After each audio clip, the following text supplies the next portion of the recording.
பழனிமலை முருகனை வேணா தீராத நோய் கூட தீரும் அப்படின்னு சொல்றாங்க. அது மட்டும் இல்லாம அந்த கோவிலுக்கு ஏன் அவ்வளவு கூட்டம் வருது, இதை தெரிஞ்சுக்கிறதுக்கு முன்னாடி நவபாஷானம் அப்படின்னா என்னன்னு பார்ப்போம். நவபாஷானம் அப்படின்றது நவம் அப்படின்னா 9ன்னு அர்த்தம், பாஷானம் அப்படின்னா விஷம்னு அர்த்தம். அதாவது 9 வகையான விஷங்களை முறைப்படி சரியான விகிதத்துல மிக்ஸ் பண்ணோம் அப்படின்னா இது ஒரு அரிய வகை மருந்தா மாறிடும். இந்த மருந்தை நீங்களும் நானும் செய்ய முடியாது, இது சித்தர்களால மட்டும்தான் செய்ய முடியும். இதுக்கும் பழனிமலை முருகனுக்கும் என்ன சம்பந்தம் அப்படின்னு கேட்டீங்கன்னா, பழனிமலையில இருக்கக்கூடிய முருகன் சிலை இந்த நவபாஷானத்தால செய்யப்பட்டது.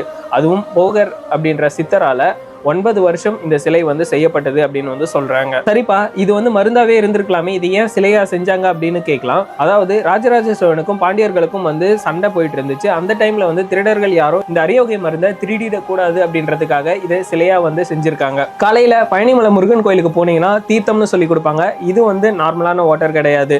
அதாவது விக்கிரகத்துல இருந்து வரக்கூடிய தண்ணீரும் தீர்த்தமா கொடுப்பாங்க. இதை நீங்க குடிக்கிறது மூலமா தீராத நோய் கூட தீரும் அப்படின்னு சொல்றாங்க.